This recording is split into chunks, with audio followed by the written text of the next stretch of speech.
salvarme vino en una cruz, sufrió y por mí murió. Mi corazón entona la canción, cuán grande es Él, cuán grande es Él. Mi corazón entona la canción, cuán grande es Él, cuán grande es Él, cuán grande es Él.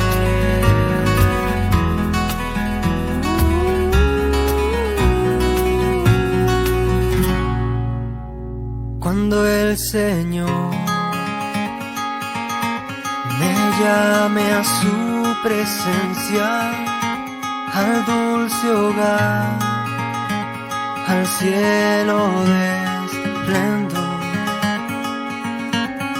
le adoraré,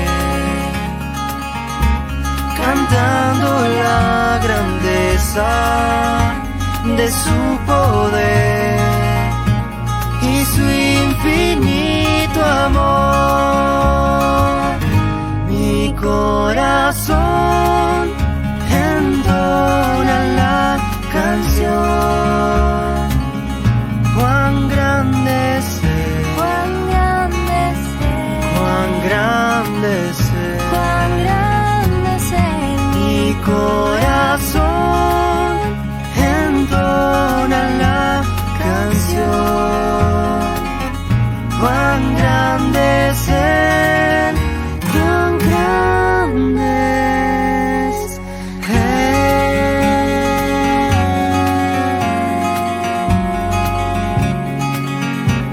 cuán grande es Él, cuán grande es Él.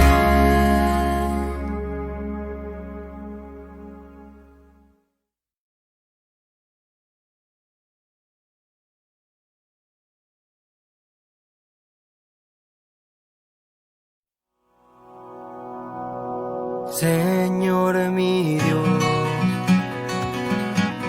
al contemplar los cielos, el firmamento y las estrellas, al oír tu voz en los potentes truenos y ver brillar el sol en su cenit. Al recorrer los montes y los valles y ver las bellas flores al pasar, al escuchar el canto de las aves y el murmurar del claro manantial. Mi corazón entona la canción, cuán grande es Él, Cuán grande es Él, cuán grande es Él. Mi corazón entona la canción, cuán grande es Él, cuán grande es Él.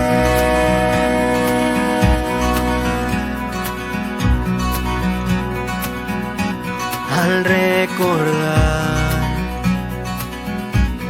aquel amor divino que desde el cielo al Salvador envió, aquel Jesús que por salvarme vino en una cruz, sufrió y por mí murió. Mi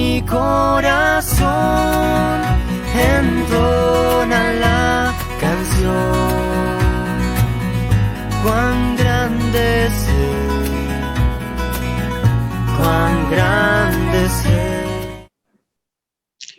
Hola, que Dios les bendiga a cada uno de los que están presentes. Saludamos a todos los que ahí vía Facebook, vía Instagram, se están sumando a este tiempo. En forma especial hoy día tenemos un tema que es el sacrificio de Jesús, un tema potente en el cual también hoy día, gracias a Dios, tenemos la oportunidad de poder estar junto a nuestro hermano en Cristo también. Hoy día podemos decirlo porque antes también ahí tiene su testimonio que Dios obró en su vida. Pablo Nova, quien es docente de anatomía humana y también terapeuta en actividad física y salud. Así que ahí quiero darle el pase de inmediato a mi hermano Pablo para que salude. Hola, ¿qué tal? Muy buenas noches. Un gusto estar con usted hoy día. Como bien decía la hermana acá, Estefanía, quien fue mi alumna, quien estuvo en el comienzo de todo. Ella vio los cambios que Cristo ha hecho en mí, así que muy agradecido de compartir con ella y con usted esta noche. Espero que el Señor se glorifique hoy día, y sé que será así, a través de la palabra que será entregada. Así que un gusto estar con ustedes y que el Señor los bendiga. Amén. Que Dios le bendiga mucho. Muchas gracias por ahí, porque tiene mucho que entregar. El Señor hizo ahí una obra, rescató, por decirlo así, a un pez, viene ahí para su reino, para la alabanza de su nombre. Así que queremos igual invitarle. Hoy día vamos a tratar un tema que quizás para algunas personas puede ser un tema que quizás en Chile varios hemos escuchado, varios hemos sabido de la muerte de Jesús, que Jesús fue crucificado, pero muchas veces hay varios aspectos a profundidad que muchas veces desconocemos, porque nuestra vida quizás no ha habido nadie que nos haya contado a la luz de la palabra, o quizás con evidencia, que lo que sucedió hace más de 2000 años. Y justamente este tema va a tratarlo nuestro hermano, como él ahí lo tituló, la autopsia de Jesús. Queremos que este tiempo también usted pueda hacer las preguntas. Si usted tiene alguna pregunta, pueda escribirlo en los comentarios vía Facebook, vía Instagram, pueda dejarnos ahí sus preguntas, y al final de la presentación vamos a estar respondiendo esas preguntas. Así que para que esté atento, si tiene quizá ahí un cuaderno, tiene un lápiz, tome apuntes, porque se viene una exposición bien potente para que usted tenga y conozca a profundidad lo que sucedió en la cruz. Así que ahí le doy nuevamente el pase, mi hermano. Bueno, a ver si proyectamos ya la presentación. Bueno, como les comentaba la hermana, voy a hacer una pequeña introducción a lo que yo me dedico, para glorificar al Señor principalmente, porque Él es el que ha permitido que yo haya podido estudiar, ¿cierto? Y ir avanzando en el ámbito académico. Bueno, reitero mi nombre es Pablo Nova, un ex ateo. Yo no creía en Dios, desde los 13 años dejé de creer en Dios, hasta los 28, cuando me encontré cara a cara y frente a frente con Él. Y Él me rescató y me sacó de donde estaba. Y aquí estamos hoy día glorificando su nombre. Hay mucho por contar, pero no da el tiempo para hacerlo. Yo, como dijo Estefanía, soy profesor de anatomía humana hace ya 8 años, como oficialmente, pero llevo 13 ya, por el hecho que estuve 5 años de ayudante en el área. Actualmente estoy haciendo un posgrado en neurociencias en la Universidad de Chile, y bueno, llevo mucho tiempo asociado al estudio, ¿cierto?, del cuerpo humano. Así que espero que el día de hoy sea una palabra de bendición para entender desde otro punto de vista el sacrificio humano, ¿cierto?, que tuvo Jesucristo.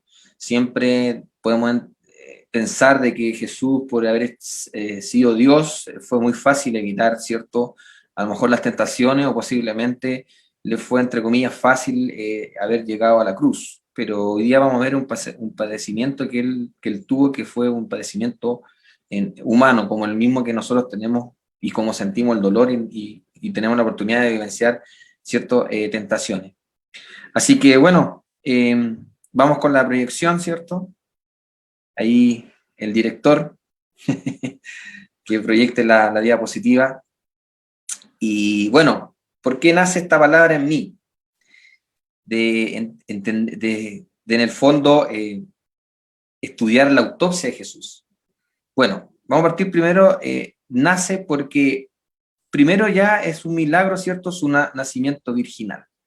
Entendiendo desde el punto de vista de la biología, siempre nosotros tomamos, ¿cierto?, un espermatozoide versus, ¿cierto?, un ovocito secundario, que es el nombre técnico, comúnmente le decimos óvulo, y a partir de ahí nace una vida nueva, ¿cierto? Y aquí ya hay un milagro de por medio, porque el Espíritu Santo fue el que engendró, ¿cierto?, en su madre María.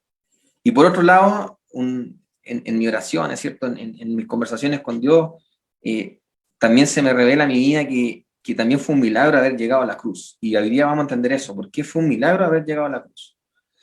Este es un tipo de estudio médico histórico, ya que para una autopsia real nosotros necesitamos tener un cadáver a disposición.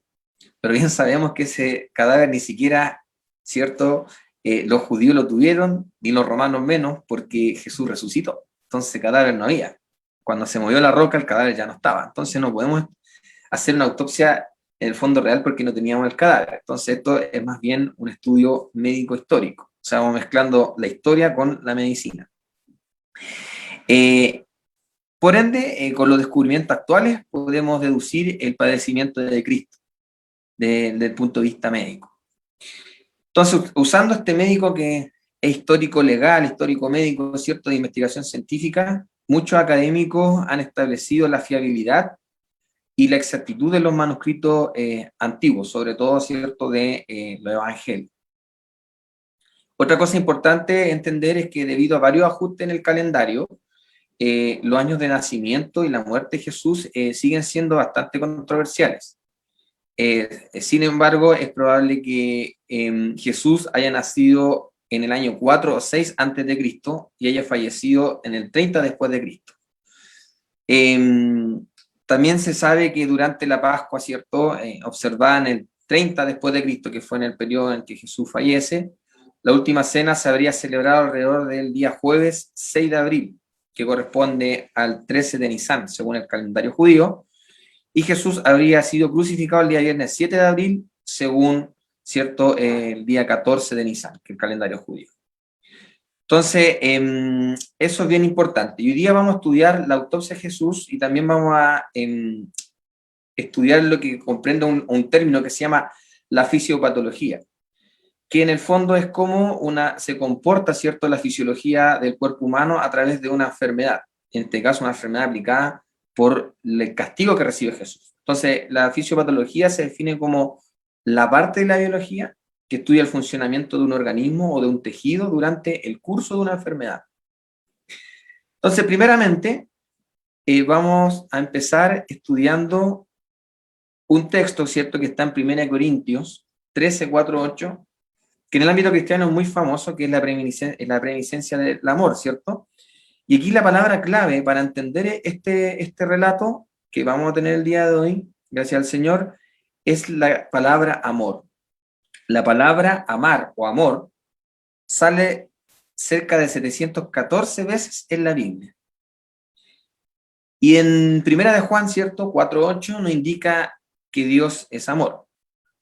Si nosotros cambiásemos la palabra amor que vemos en este texto por la palabra Dios, entenderíamos que en este caso, trasladándolo a Cristo como Dios, ¿cierto?, diríamos que en el fondo Cristo es sufrido, es benigno, Cristo no se irrita, Cristo no se goza de la injusticia, más se goza de la verdad. Cristo todo lo sufre, todo lo cree, todo lo espera, todo lo soporta. En el fondo, Cristo se entregó por amor, ¿cierto?, para que todos fuéramos salvos y rescatados por Él, para que nosotros en el fondo pudiéramos tener una conexión con Dios Padre nuevamente, que se había perdido en el principio. Entonces aquí en 1 Corintios 13, 4, 8 nosotros entendemos la palabra todo lo sufre, que es lo que padeció, ¿cierto? Él sufrió no solo azotes, sino que también una carga emocional bastante fuerte. pero él todo también dice, el amor todo lo cree, él creyó en su Padre hasta el final para poder decir consumado es, o sea que su tarea había sido, ¿cierto?, completada, todo lo espera y todo lo soporta, soportó mucho, mucho castigo. Entonces eso es bastante importante. El leer Juan 10, capítulo 10, versículos 17 y 18, aquí dice que Jesús decide dar la vida por nosotros. Y eso es muy importante, porque Él por amor decide dar su vida. No es que el ser humano se la haya arrebatado, sino que Él decide poner su vida. Recuerden que cuando lo fueron a arrestar, ¿cierto?, al Getsemaní, Jesús dijo una palabra y los soldados que fueron a buscarlo cayeron todos de espalda. O sea, Él tenía el poder suficiente para salir de ahí y que no le pasara absolutamente nada. Pero Él decidió entregar su vida por nosotros. En Juan 10, 17 dice, por eso me ama el Padre, porque yo pongo mi vida. Dice, yo pongo mi vida, dijo Jesucristo, para volverla a tomar, la resurrección. Nadie me la quita, sino que yo de mí mismo la pongo. Tengo poder para ponerla y tengo poder para volverla a tomar. Este mandamiento recibe mi Padre. Entonces, que quede claro que Él colocó la vida por nosotros. No fue el ser humano el que le arrebató la vida. Él puso para hacer el sacrificio perfecto. Porque ningún carnero iba a reemplazar el sacrificio que Él hizo. Acá, en esta diapositiva, podemos entender algo muy importante. Y que es importante para el resto del relato que vamos a ver hoy día, el resto de la palabra. Va principalmente asociado a entender que Jesús fue 100% hombre y 100% Dios. Jesús padeció como hombre. Jesús se hizo hombre. Dios se hizo hombre en Jesús. Hay muchos autores, personajes históricos, como por ejemplo Flavio Josefo, que era un historiador judío, o también Agapio, que era un historiador árabo-cristiano del siglo X, Plinio, un historiador romano, y Tácito, otro historiador romano, que ellos, sin ser cristianos y sin seguidores de Cristo, describieron que existió un Cristo, que existió un Jesús y que hizo milagros.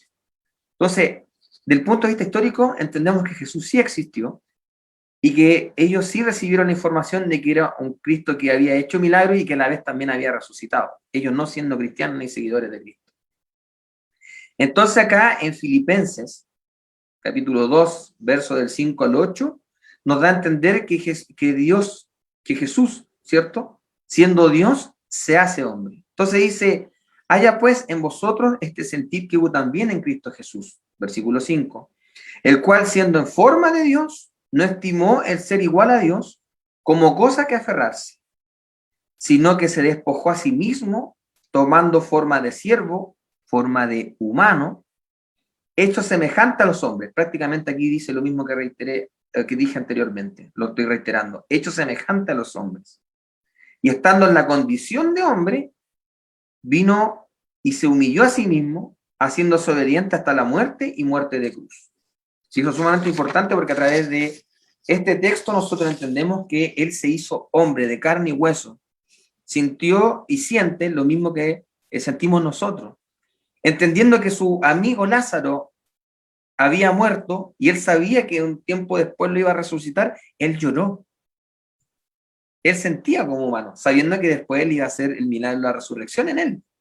Pero en el momento él se entristeció y lloró. Entonces él sintió como humano y vivió como humano entre nosotros. Entonces eso es sumamente importante. Por otro lado, la cultura judía no permitía o prohibía hacer imágenes o retratos. Por ende, no hay registros reales de Jesús. Y eso ocurre porque en Éxodo, capítulo 20, versículo 4, dice, no te harás imagen ninguna semejanza de lo que esté arriba en el cielo, ni abajo en la tierra, ni las aguas debajo de la tierra. Y los judíos en esto eran muy obedientes. Ellos no hacían ni esculturas, ni autorretratos, ni retratos de personas, por el hecho de que Dios aquí en Éxodo 24 le había dicho que no se hiciera imagen de ninguna cosa que estaba en el cielo, ni en la tierra, ni bajo la tierra.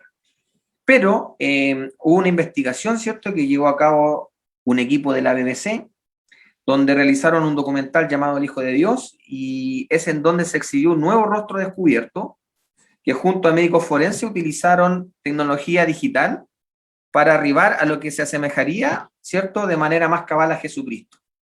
No es el Jesucristo que nos presenta generalmente Jesús de Nazaret, ¿cierto? Canal 7 ahí el día viernes, que dan como una película de 7 horas, que lo muestran con harto ojo de colores, ¿cierto? Es como un Jesús más gringo, por decirlo de alguna manera, sin ofender a los gringos, con el término. Pero acá no, acá era un Jesús judío, él provenía ¿cierto?, de esa tribu, de los judíos. Entonces, el aspecto no era como el que nos han presentado siempre, el famoso de pelo largo, ¿cierto? Sino que a través de la fisonomía o el estudio que se ha hecho en el aspecto de los judíos, se logró llegar a esto. Y esto sería lo más cercano a Jesús, pero no es 100% por el hecho que le comunicaba recién, que los judíos no tenían la particularidad de hacer representaciones, ¿cierto?, como retratos o pinturas. Por otro lado, tenemos acá a otro, un artista principalmente, de origen holandés, Bas Uterweg, que él decía que este sería Jesús, o su imagen probable de Jesús, y fue creada por inteligencia artificial a través de este artista, que también nos indica un poquito más real. La anterior era más dibujo, esta como una imagen más real, ¿cierto?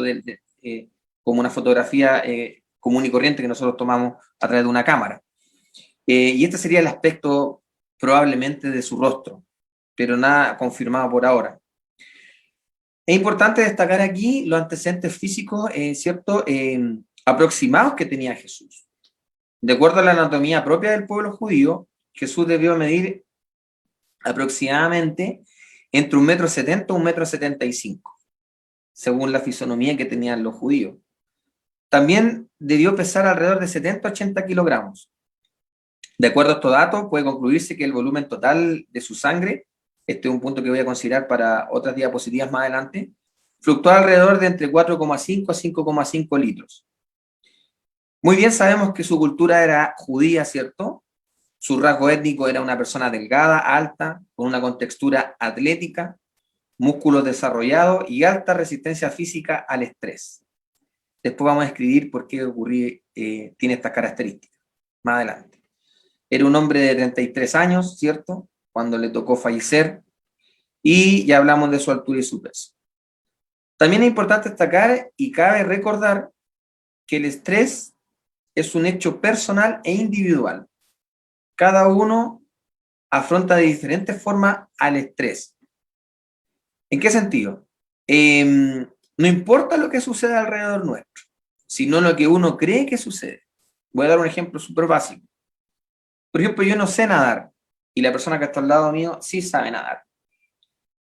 El agua, para mí, es un elemento altamente estresor porque yo no sé nadar. Si a mí me arrojan al agua, todas mis hormonas, todo mi sistema nervioso se va a activar rápidamente y voy a tener un alto nivel de estrés porque yo no sé nadar. Y a la otra persona, que a través de experiencias previas aprendió a nadar, es muy probable que ese mismo elemento estresor, que a mí me estresó demasiado, a él lo va a estresar menos o prácticamente no lo va a estresar. Y es por simple hecho de que el mismo elemento estresor que está en el exterior, lo abordamos de diferentes formas internamente, porque él tiene la experiencia de haber aprendido a nadar y yo no. Entonces todo es una evidencia individual. Jesús vivió muchas situaciones de estrés en su vida, tales como, por ejemplo, el lugar de nacimiento. Él no nació como rey, siendo que era el rey de reyes. Él nació en un establo, con olor, ¿cierto?, a excremento, probablemente, lleno de animales alrededor y arrancando. Él a lo mejor conscientemente no lo sabía, pero sus padres venían arrancando. Entonces, ya hay un elemento estresor ahí. ¿A dónde nació? Ahí también mencioné la persecución, ¿cierto?, cuando bebé, y también tuvo persecución como adulto. También tenía un estrés en las controversias, las discusiones con su pueblo y el modelo religioso de la época. Recuerden que él se confrontó, ¿cierto?, con fariseos, ¿cierto?, con los religiosos de la época, y ese tipo de discusiones conllevaban a un gran estrés. También, como hay un dicho muy famoso, nadie es profeta en su tierra, él recibió rechazo, ¿cierto? No pudo hacer milagro en el lugar donde él se desarrolló, en Nazaret. También tuvo un momento de estrés cuando, ¿cierto?, vio que en la casa de su padre hacían negocio y tuvo que expulsar a los mercaderes. También tuvo un momento de estresor ahí. Y la misma pasión de Cristo. desde el momento en que es capturado hasta que llega a la cruz. También recibió, por ejemplo, estrés como la traición y el rechazo. Judas, por ejemplo, entender que uno de los 12 me iba a entregar, era un elemento altamente estresor, era una traición tremenda. Y el movimiento, como había dicho anteriormente, político-religioso de la época. Entonces esas cosas es importante tenerlas como detalle, que él padeció como un hombre. Importante destacar su nutrición. La dieta en ese tiempo era principalmente vegetariana. Era a base de pan, legumbres y miel, y en algunos casos pescado, ¿cierto? Eso ya deja de ser vegetariano porque entendemos que el pescado es un animal, es carne, ¿cierto? Carnes blancas. Y también en algunos casos cuando venía el sacrificio, ¿cierto? Del cordero una vez al año o del carnero una vez al año, ahí probablemente se comía carnes rojas. ¿Por qué? Porque en ese tiempo era muy carísima la carne roja, no era fácil de adquirirla. También a lo mejor habían involucrado, ¿cierto? Algunos granos, y eso formaban prácticamente su nutrición. Entonces, por eso tenía una contextura atlética, ¿cierto? Tenía una muy buena nutrición en ese sentido. Y también su labor. Y aquí una pregunta. Dice, ¿fue solo un carpintero? Y esta es una pregunta que un día en cierto estudio me apareció que la palabra original del griego es tectón. Si ustedes analizan la palabra tectón, cuando ustedes escuchan la palabra arquitectura, ahí está la palabra tectón. Entonces, no era un simple carpintero, esto fue una mala traducción que hizo la Iglesia Católica en su tiempo, desde el griego al español, y lo tradujo como un carpintero. Sino que Jesús no era solo un carpintero, sino que era aplicaba la carpintería, ¿cierto? Por el hecho de que su padre también trabajaba en eso, pero era probablemente también una persona dedicada a la construcción de alto nivel, no solo a la carpintería como tal o como históricamente nos han planteado. Entonces, eso también es importante destacar. Entonces, como trabajaba en el área de la construcción avanzada y la carpintería, probablemente tenía que cargar materiales muy pesados, herramientas muy pesadas, y eso conllevaba que su contextura física fuera con músculos desarrollados, ¿cierto? Y más bien atlética. En el fondo estoy dando a través de esto a entender de que cómo estaba configurado físicamente, ¿cierto? El cuerpo de Jesús. Por acá vamos a ir entendiendo algunas cosas, principalmente vamos a ir viendo el desarrollo físico, puede que a lo mejor no se proyecte con mucha nitidez lo que estoy mostrando, pero estos son distintos mapas en el cual se hizo un estudio donde muestran todas las caminatas que hizo Jesús para transmitir el evangelio o las buenas nuevas, ¿cierto? A cada uno de los lugares que él quiso recurrir. Entonces aquí vemos varios mapas, ¿cierto? Donde vemos los desplazamientos que tuvo Jesús. Entonces el hecho de desplazarse de un lugar a otro, ¿cierto? Eso también permite desarrollar un buen estado físico, tanto en el sistema, ¿cierto?, cardiorrespiratorio, como también en el sistema muscular. Entonces esto conlleva que Jesús tenía un físico que probablemente nosotros podríamos decir que gracias a ese físico pudo a lo mejor aguantar el hecho de llegar a la cruz. Pero después más adelante vamos a ver que la cantidad de castigo que recibió es un verdadero milagro que haya llegado a la cruz. Como conclusión, entendemos a partir de esto que Jesús vivió como humano, ¿cierto? Vivió como humano y padeció como humano. Y en esa humanidad de Jesús, reitero que él lloró, ¿cierto? Como dice en Juan 11:35, se entristeció, no hizo milagro en Nazaret, como dije anteriormente, fue tentado y hasta el último día de su muerte, porque recuerden que los soldados romanos le decían, si eres Dios o eres el Cristo que dicen, baja de la cruz y sálvate. Eso es una tremenda tentación. ¿Él podría haberlo hecho? Sí. ¿Pero por qué no lo hizo? Ya, esa pregunta la dejamos para que ustedes la deduzcan. Por amor, ¿cierto? Por amor. En Isaías 53, del 1 al 12, aquí podemos ver un texto que probablemente no se diferencie bien en la proyección que están recibiendo ustedes en este momento, pero acá principalmente quiero dar a entender lo que Isaías, casi 700 años antes de que Cristo llegara a la tierra y caminara entre nosotros, él predijo que venía, ¿cierto? En el fondo, él profetizó que venía un Salvador.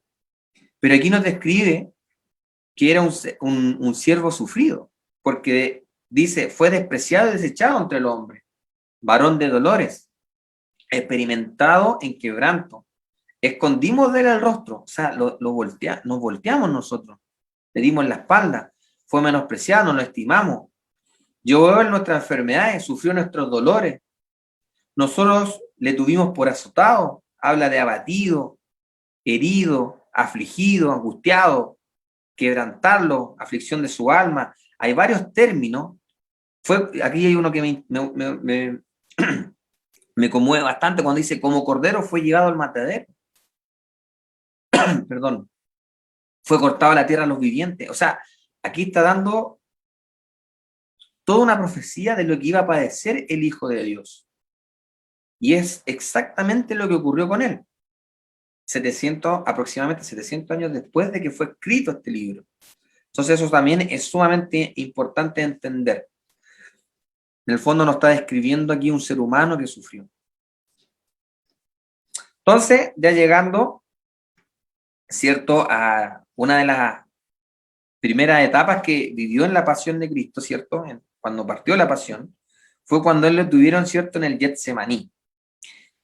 Él sabía de su muerte. Él sabía de su muerte y cómo iba a ser. En todos los evangelios sinópticos, ¿cierto?, que principalmente sabemos que es Mateo, ¿cierto?, Marcos y Lucas, avisa alrededor de 3 veces que él va a morir. Y en Lucas 22, capítulo 22, del versículo, ¿cierto?, o el verso 42 al 44, él dice acá, diciendo, Padre, si quieres, pasa de mí esta copa. ¿Qué significa pasa de mí esta copa? Que tu ira no caiga en mí, por favor. Pero después dice, pero no se haga mi voluntad, más no la suya, más no la tuya. Y se le apareció un ángel del cielo para fortalecerle. Y estando en agonía, oraba intensamente, oraba más intensamente, y era su sudor como grandes gotas de sangre que caían hasta la tierra. En el ámbito médico, no hay nada más complicado para un ser humano saber la hora de la muerte. Él la sabía exacta. Nosotros no la sabemos. A nosotros nos pueden decir, ¿sabe qué? Con todo el respeto al mundo, decir esto, a usted le quedan 3 meses de vida. Y uno no sabe si nos quedan 3, nos pueden quedar 2 o nos pueden quedar 5. Nosotros no sabemos la hora exacta. Pero él sabía la hora exacta y cómo iba a suceder. Y eso conlleva un alto nivel de estrés. Y cuando ocurre un alto nivel de estrés, puede ocurrir este tipo de situación en la cual se libera sudor con gotas de sangre. Entonces acá nosotros vemos, ¿cierto?, la piel, y aquí podemos ver que respecto a una glándula sudorípara que está aquí, donde se secreta el sudor, esta glándula, como pueden ver acá abajo, en el sector de abajo, le llegan vasos sanguíneos. Por un lado le llega sangre a través de una arteria y por otro lado se retira la sangre a través de una vena. Entonces, ¿qué pasa? Cuando hay un alto nivel de estrés, estas arterias se pueden vasocontraer, que en el fondo se achica su diámetro, y después pueden vasodilatarse, que también se agranda su diámetro. Y eso conlleva a que se mezcle sangre con sudor y a través de este conducto salga, ¿cierto?, a través de un poro hacia la superficie de la piel, sangre mezclado con sudor. Y eso es cuando hay un alto nivel de estrés. Eso se conoce como la hematohidrosis o hematidrosis. Es un término médico para indicar que una persona suda sangre por un estrés excesivo. Y el único que lo describió esto fue Lucas, porque Lucas era médico, entonces llamó la atención en los relatos que él le dieron que Jesús había sudado sangre. Entonces él fue el único que lo escribió dentro de todos los evangelios, porque como médico le llamó la atención. Lo más probable que aquí Jesús haya perdido alrededor de 150 a 200 ml de sangre. Eso conlleva que empiece a bajar el volumen sanguíneo y empiece a haber una hipovolemia. Entonces eso también es muy importante. Por otro lado, aquí tenemos un esquema donde sale la fisiopatología, ¿cierto?, de la hematohidrosis, donde acá arriba en la parte superior vemos un vaso sanguíneo normal con un diámetro normal, y cuando viene el estrés hay una descarga de ciertos mediadores, ¿cierto?, adrenalina, entre otros, que llevan a una vasoconstricción y la piel se pone bastante pálida. Luego hay una liberación de histamina, que es una molécula que nos permite, o trabaja principalmente cuando hay periodo inflamatorio, y eso lleva a una vasodilatación y eso también lleva a un rubor cutáneo y el rompimiento de vasos sanguíneos para que entren a la glándula sudorípara y salga sudor y sangre. Entonces esto, desde el punto de vista médico, ocurre en estrés demasiado excesivos, como el que vivió Jesús por el hecho de que él sabía la hora de su muerte y cómo iba a ser. Entonces eso es súper importante. Por otro lado, ahora vamos a estudiar la flagelación romana, que es lo que él padeció en el punto de vista físico con cada uno de los azotes que él recibió. O sea, esto que explicamos anteriormente lo vio en el Getsemaní, ahora nos estamos ahorrando, entre comillas, todo el paseo que le dieron, entre comillas, decir un paseo, hasta llegar, ¿cierto?, al lugar donde fue juzgado y fue azotado. La ley judía antigua, como indica Deuteronomio 25:3, limita los latigazos a 40. De hecho, siempre se llamaba a 40 menos 1, para que no se pasaran, ¿cierto?, excesivamente con los golpes. Pero esto no era aplicable para los romanos, porque quien juzgó finalmente a Jesús fueron los romanos, no los judíos. Los judíos solicitaron que fuera juzgado. Y ellos azotaban sin límite a los reos, a través, ¿cierto?, de lo que se conoce como el flagrum. El flagrum es esta herramienta que vemos acá, donde tiene un mango de madera, tiene cuerdas, ¿cierto?, que están entretejidas, y entre estos puntos que se ven acá en la zona inferior, principalmente van a veces huesos, o simplemente son la misma cuerda anudada, y en las puntas iban unos ganchos que también derivaban de material como metal o huesos, y que principalmente podían desgarrar y en el fondo quitar mucha sangre del lugar donde era golpeado. Entonces acá hay algo importante. Aquí arriba vemos un corte que se llama transversal, en el fondo cuando uno hace un corte así en el cuerpo humano, en esta orientación, pero a la altura del tórax. Entonces aquí podemos ver, por ejemplo, acá la columna vertebral, acá vemos el pulmón, ¿cierto?, derecho, acá el pulmón izquierdo, acá vemos el corazón, y aquí vemos algunos músculos que van en la región dorsal de nuestro cuerpo. Aquí vemos el trapecio, el dorsal ancho, o latísimo el dorso, entre otros músculos. Entonces cada uno de estos azotes penetraba prácticamente hasta la zona muscular, o sea, lo vemos bien profundo acá, y después cuando era retirado, como bien sale en la imagen de acá, o sea, en el fondo acá tomaba toda esta cantidad de distancia para golpear la espalda, y después cuando retiraba, estos ganchos retiraban no solo piel, sino que también fascias y músculos. Las fascias son envolturas que están alrededor de los músculos, y eso permitía una gran pérdida de sangre, y eso es un castigo muy complejo. Entonces el flagrum produce cortes, desgarros y laceraciones muy profundas. Las lesiones por este tipo de latigazo, con este instrumento, produce lesión equivalente a una quemadura en 3er grado. Con este castigo perdió cerca de 500 ml. Entonces, como vemos acá en esta siguiente imagen, podemos ver aquí la piel, que ya la habíamos visto, ¿cierto?, con sus distintas capas. Aquí vemos algunas glándulas sudoríparas, algunos folículos pilosos, etc. Y podemos ver acá los tipos de quemaduras que existen. Aquí vemos una piel normal, aquí una quemadura de 1er grado, muy superficial, una quemadura de 2º grado, ya penetró un poquito más la piel y deja algunos, ¿cierto?, lo que comúnmente nosotros le llamamos ampollas, y la quemadura de 3er grado, como pueden ver, penetra, ¿cierto?, la epidermis, la dermis, y llegando prácticamente a la hipodermis y el músculo. Entonces acá vemos una clasificación según la American Burns Association, donde nosotros podemos ver que hay quemaduras de tipo A, que son equivalentes al 1er grado, tipo ABA, que son equivalentes a un 2º grado superficial, tipo ABB, que son un segundo grado profundo, y las tipo B, que son de tercer grado. Son distintos tipos de mencionar las tipos de quemaduras, o la clasificación de las quemaduras. Y como pueden ver, la de tercer grado o tipo B habla de un espesor total, que considera a la epidermis, a la dermis, hasta el músculo, incluso el hueso. Entonces, como podemos ver, el fragor tenía la particularidad de llegar hasta ese nivel. O sea, el dolor que estaba recibiendo Jesús en ese momento físico conllevaba que hubiera un aumento de la sensibilidad. La percepción era probablemente muy dolorosa, todos sentimos de diferentes formas, pero era muy probable que la percepción del dolor de Jesús en ese momento haya sido muy terrible y muy alta. Entonces eso también es importante de destacar. Por otro lado, tenemos que entender también lo que padeció, ¿cierto?, cuando le colocaron la corona de espinas. Aquí tenemos un ejemplo, ¿cierto?, de la corona de espinos. En Mateo 27, ¿cierto?, del versículo 27 al 29, dice principalmente en el versículo 29, pusieron sobre su cabeza una corona tejida de espinas.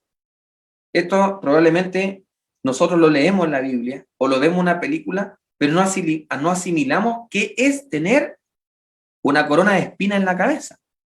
Nosotros lo leemos, padeció, pero no comprendemos, ¿cierto?, qué tipo de dolor y daño causa una corona de espinas. Y hoy día vamos a ver eso. Aquí tenemos 3 imágenes donde describen los nervios que están alrededor de la cabeza y los vasos sanguíneos que están alrededor de la cabeza. Fíjense que el nervio que principalmente inerva la cara se conoce como el nervio trigémino. Y la neuralgia del trigémino, que es una enfermedad que afecta a este nervio, que es como cuando uno tiene un dolor de muela, un dolor de oído, es altamente dolorosa. Es el nervio más doloroso del cuerpo. Todos los nervios son dolorosos, pero este es el más doloroso. El hecho de colocar una corona de espinos y pasar a llevar las terminaciones nerviosas de estos nervios conlleva un dolor de alto nivel. Y no solo al nervio trigémino, sino también a otros nervios, como son los nervios, ¿cierto?, que están en la región posterior de la cabeza, conocido como el nervio occipital mayor. Y esos nervios son altamente sensibles al dolor, sobre todo el trigémino. Entonces, colocar una corona de espinas, como lo leemos en la Biblia, a lo mejor muy rápidamente, o como lo hemos visto en alguna película, no es tan simple, sino que lo podemos asociar a un dolor de muela, un dolor de oído, u otro tipo de dolor que yo tenga, ¿cierto?, en mi región frontal, en la región del rostro.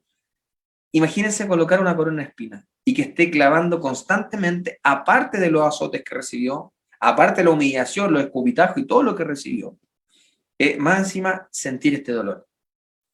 Entonces eso es muy complejo.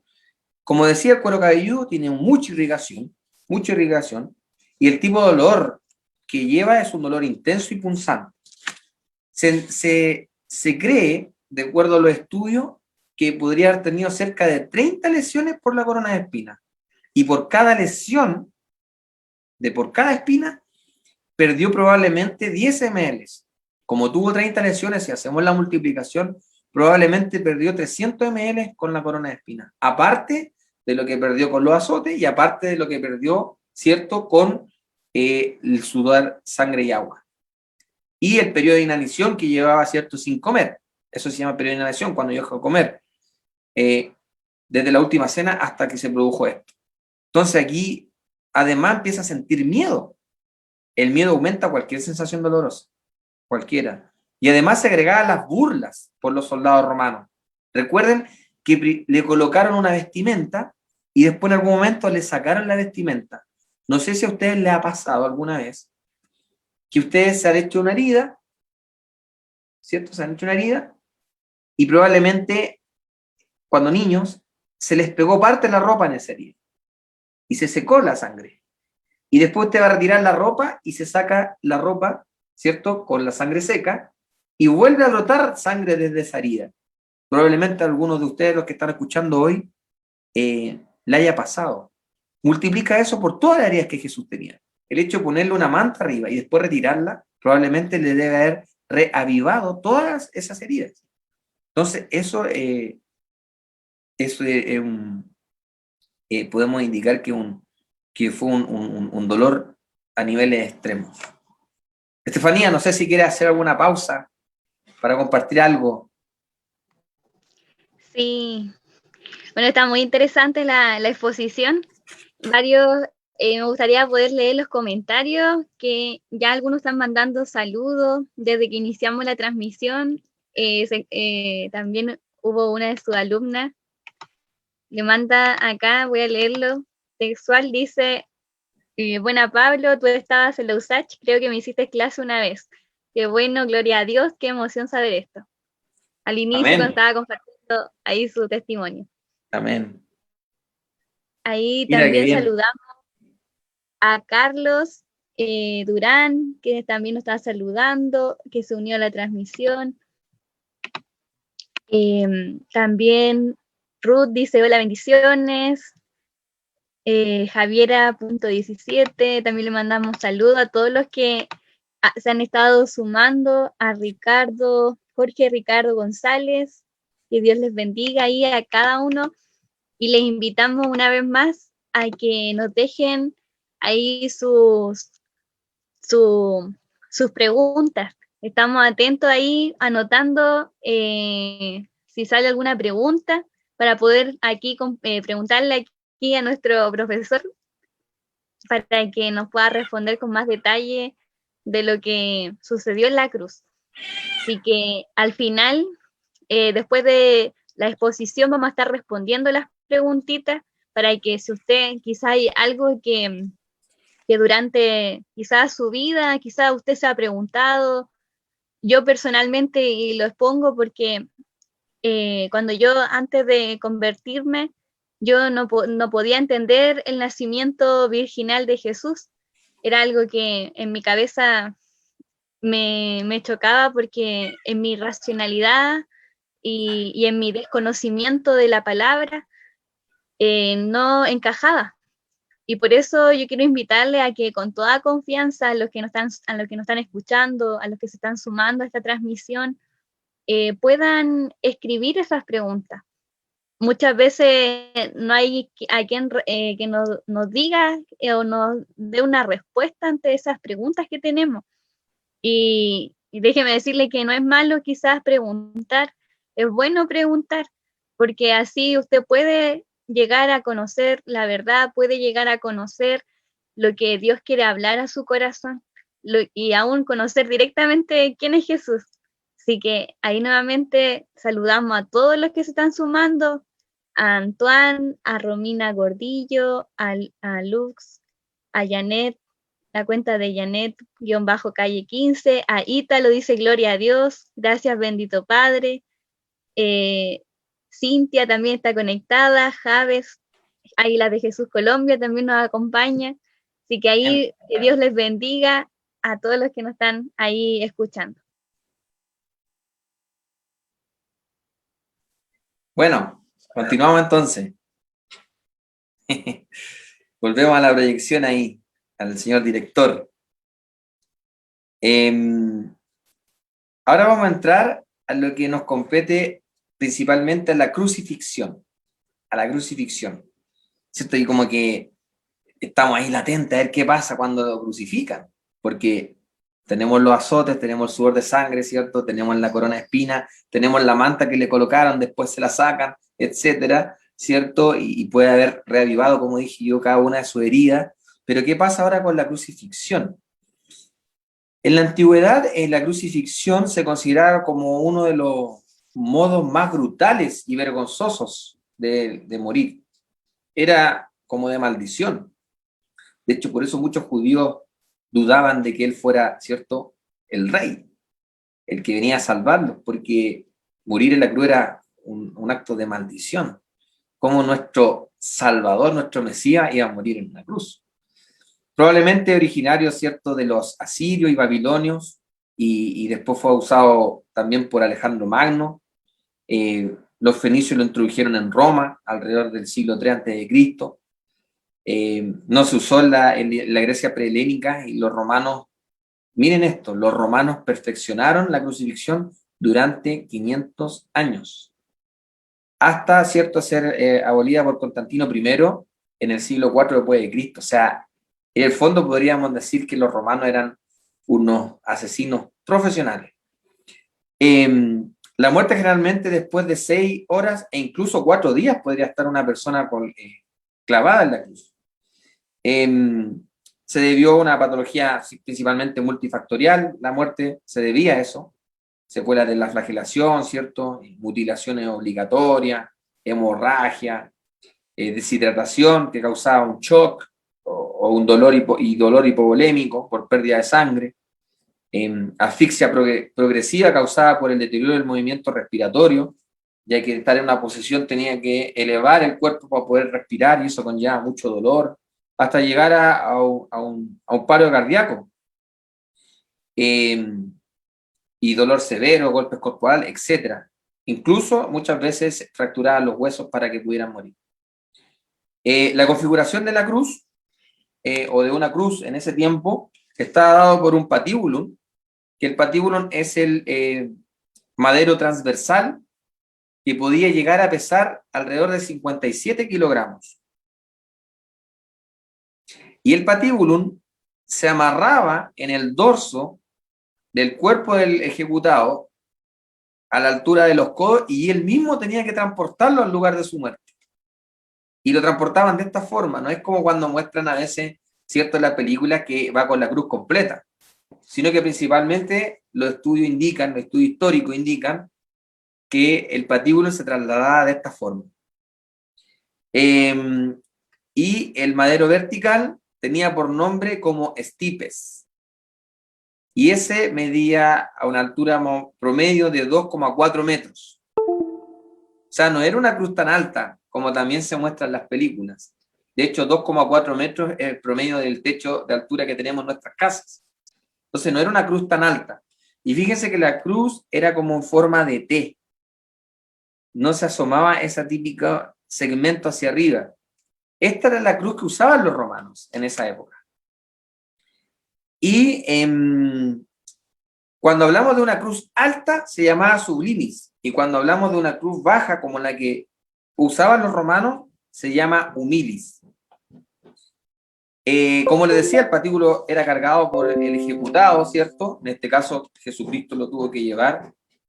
Muy probablemente haya sido de la madera del pino u olivo, que eran los árboles más comunes en ese lugar.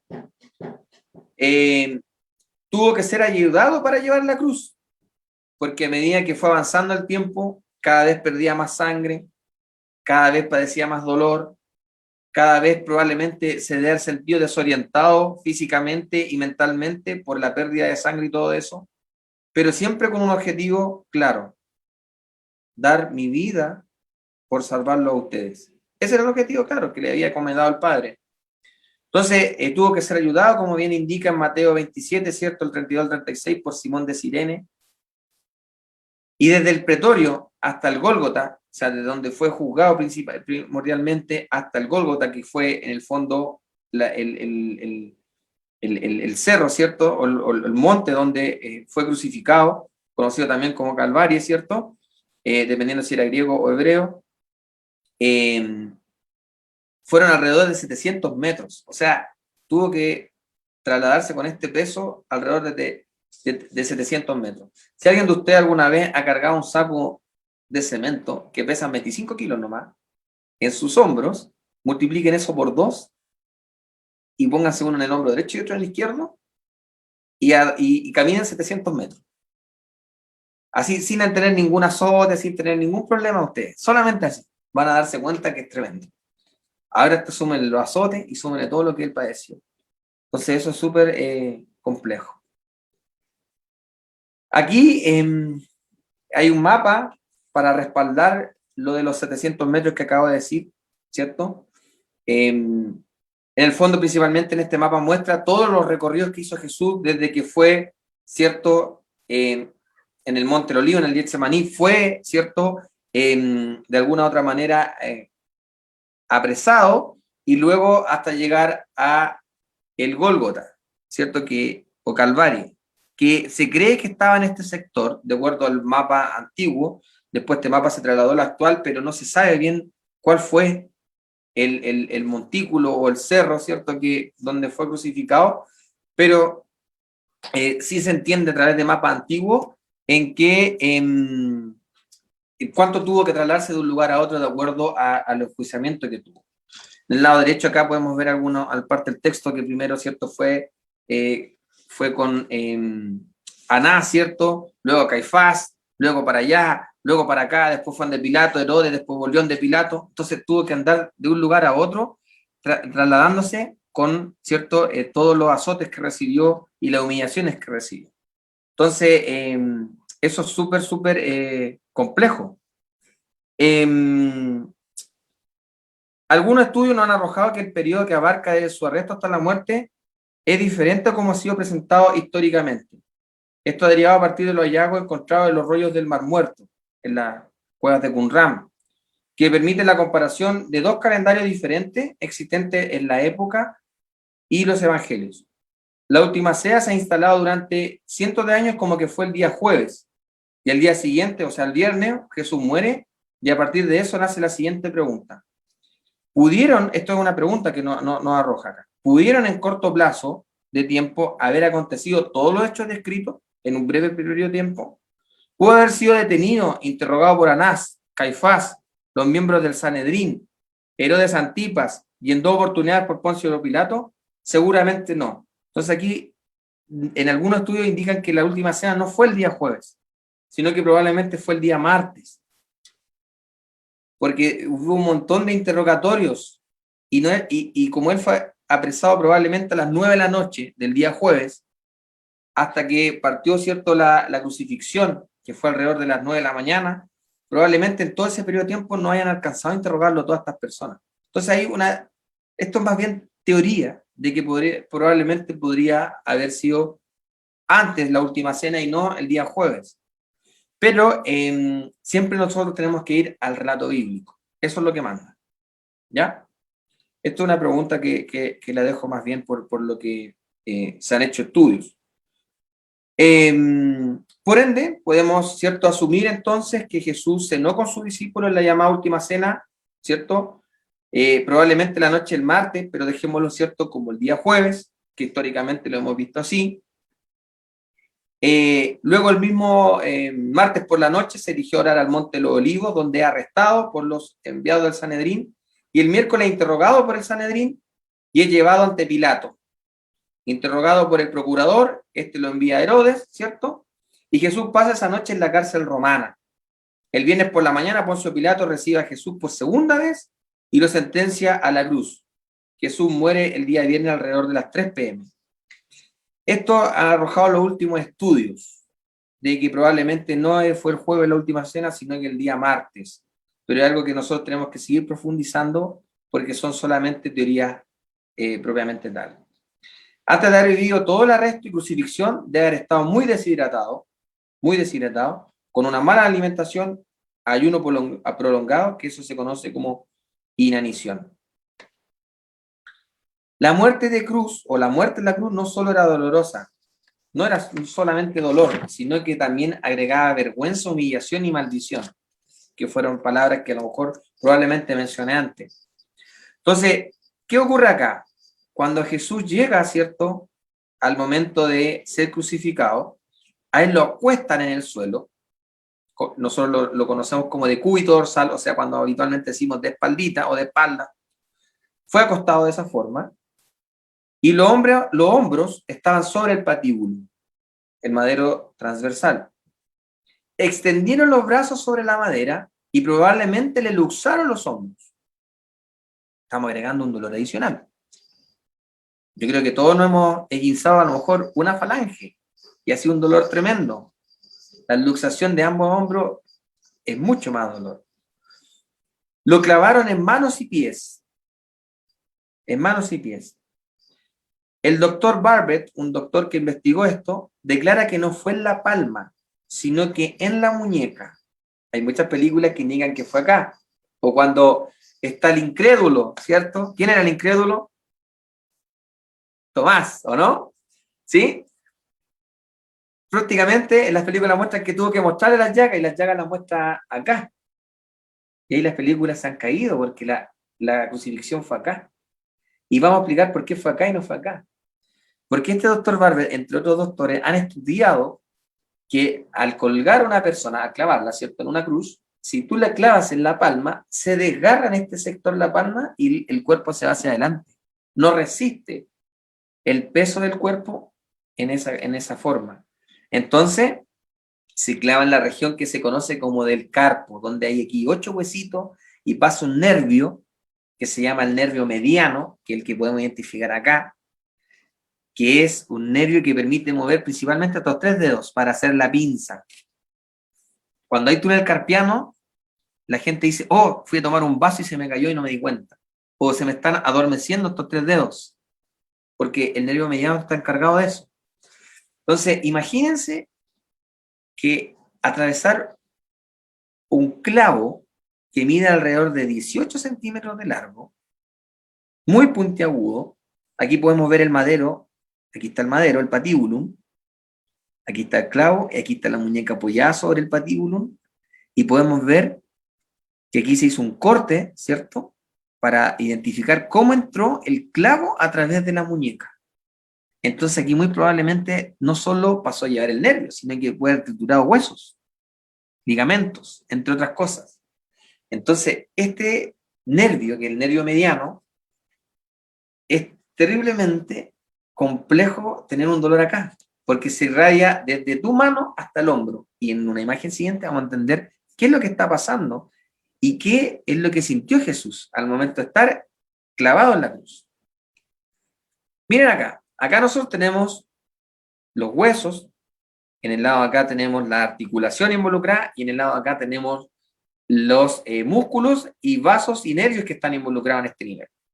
Entonces yo me di el trabajo de colocar un circulito en cada uno de estos dibujos donde fue clavado Jesús, como sale la imagen de acá abajo. Esta imagen es una imagen más cercana a lo real de cómo fue clavado Jesús.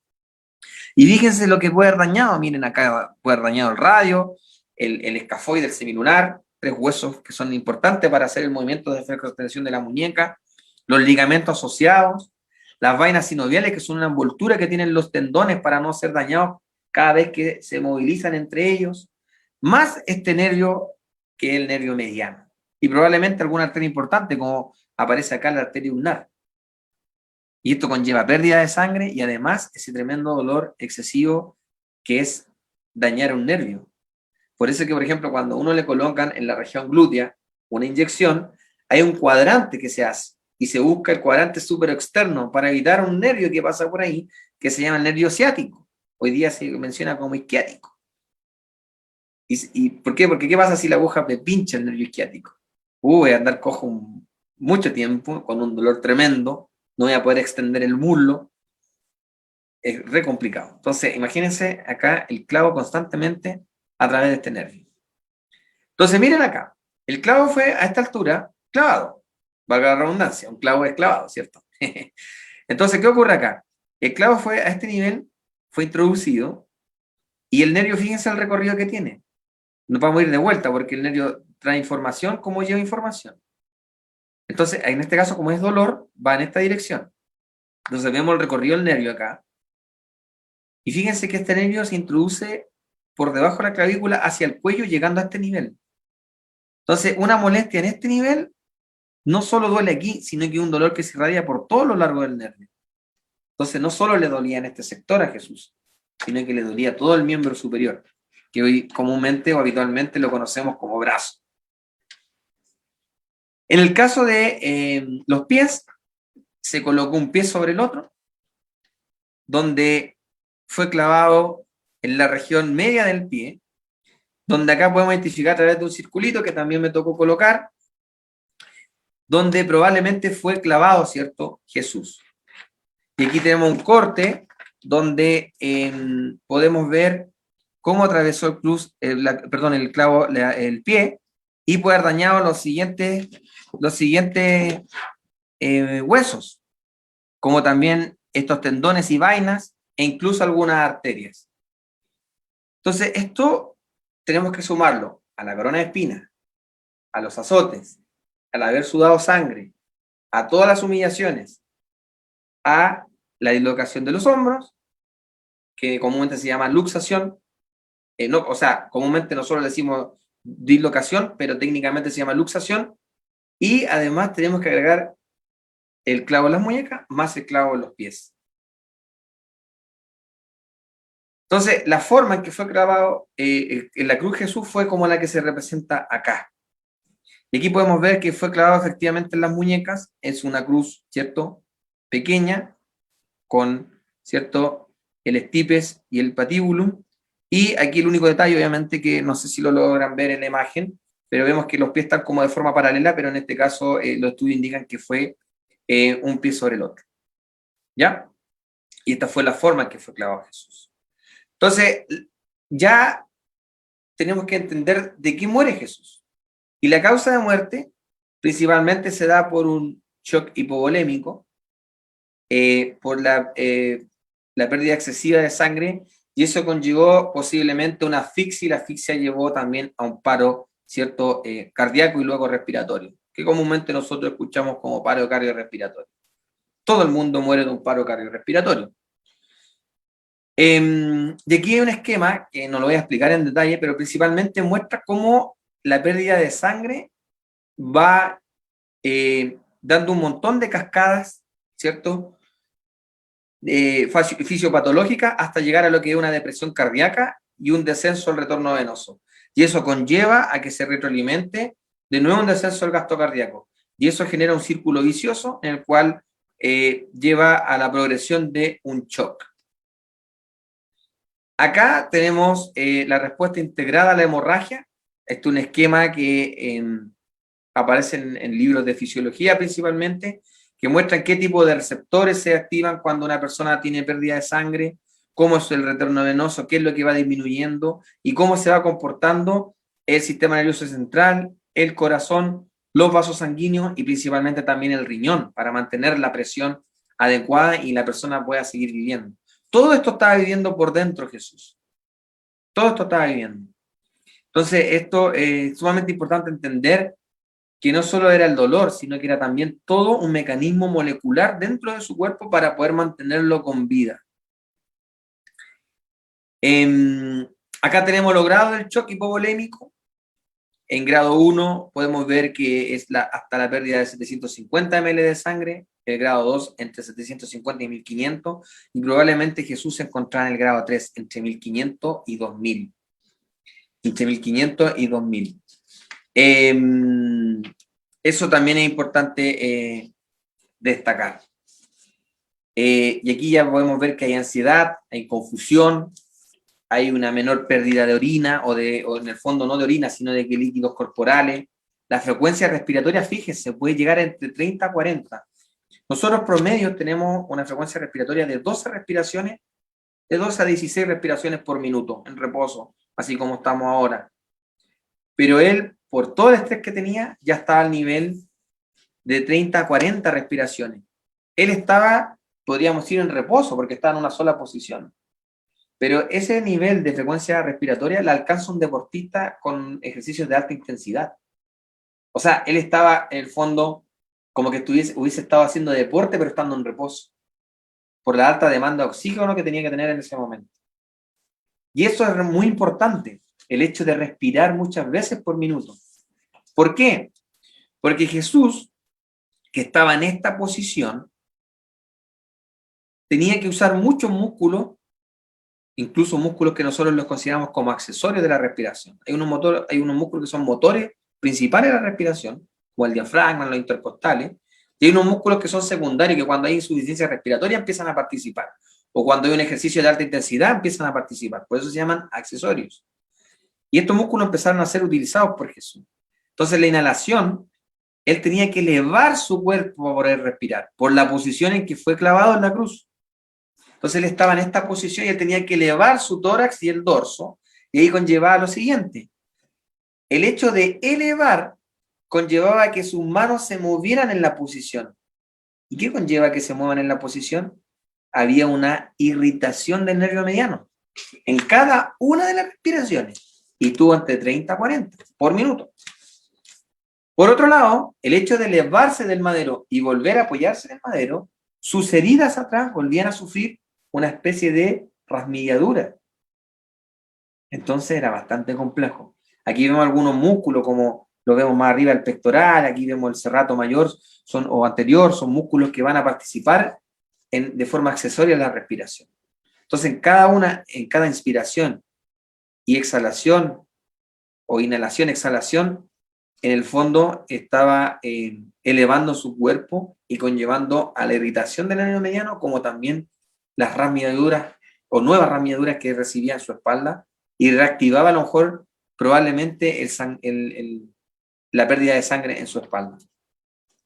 Aquí podemos ver la posición, aquí hay varias imágenes que podemos ver, ¿cierto? Si ustedes ven acá, en el lado de acá, permítanme un segundo, voy a mover una cosa acá para poder ver. Usted acá en el lado derecho dice hora romana y hora actual. En la Biblia sale la tercera hora, la sexta hora y la novena hora. Eso sale descrito. La tercera hora corresponde a las 9 a.m. Ahí Jesús fue crucificado, a las 9 de la mañana. La hora sexta, cuando es mencionada, quiere decir que era el mediodía nuestro, las 12 p.m. Y Jesús muere y fallece en la hora novena, que eran las 3 p.m. Si nosotros analizamos de las 9 a las 12 hay 3 horas, y de las 12 a las 3 hay 3 horas, son 6 horas. O sea, Jesús estuvo crucificado 6 horas.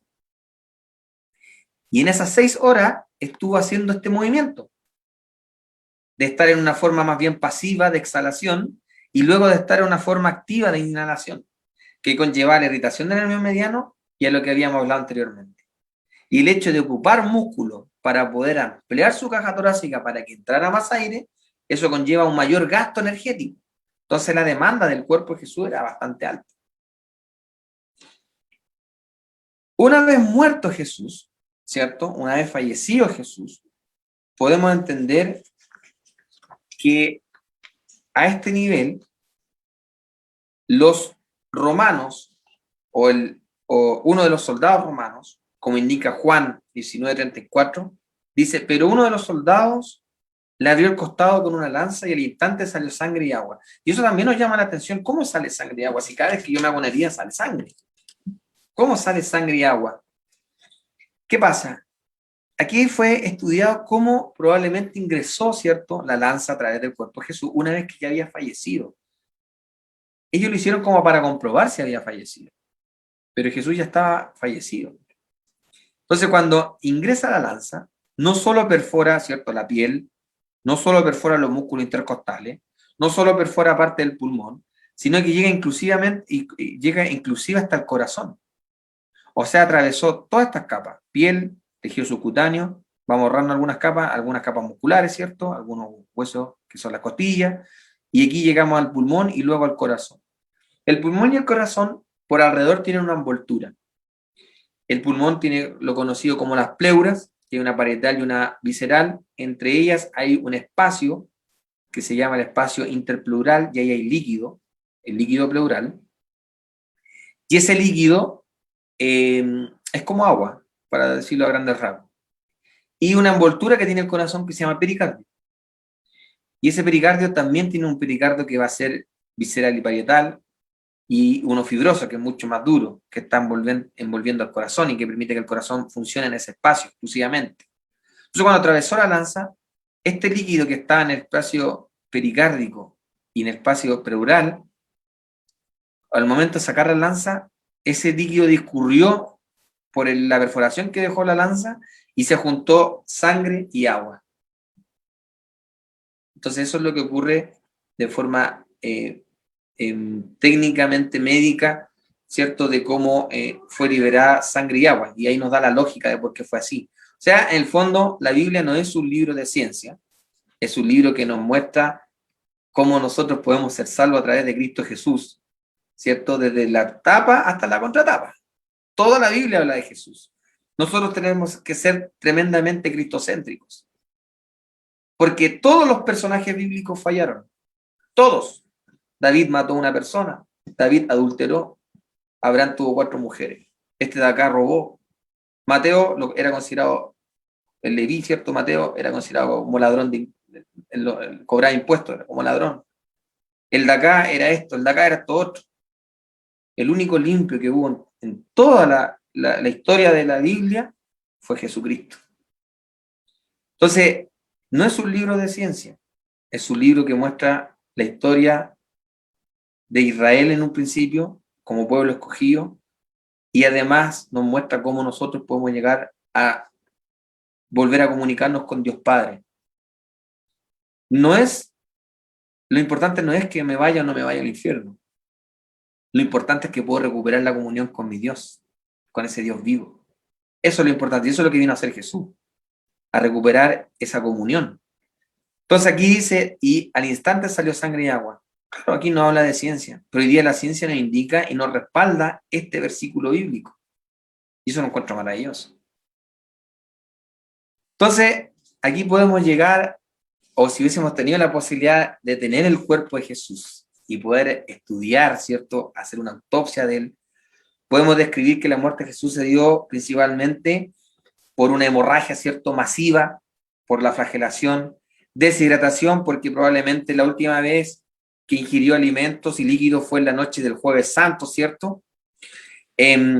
Debilitamiento por cargar el patíbulo, que pesaba cerca de 57 kilogramos, estando herido y sangrado. Contaminación de la herida, de la flagelación, llevando a inicio del proceso de infección local de la piel o infección diseminada. Una vez clavado en la cruz, empezó a tener dificultad respiratoria, como explicamos anteriormente, por expansión de la caja torácica. La tortura postural genera dolor con cada movimiento respiratorio de inspiración y expiración. Probablemente también tuvo una falla renal aguda por la deshidratación más el sangrado que lleva la hipovolemia, y posible desarrollo de rhabdomiólisis, que es un término médico que se usa para una enfermedad producida por necrosis muscular. ¿Qué significa eso? Cuando muere el músculo muere. Y por último terminó ya con una falla multiorgánica, compromiso respiratorio, acidosis metabólica y respiratoria, falla renal aguda, hipercalemia, pérdida de sangre, hipotensión y sepsis, que en el fondo hablamos de las infecciones. Y eso conllevó a un paro, ¿cierto? A través de la asfixia y todo, un paro cardíaco y luego respiratorio.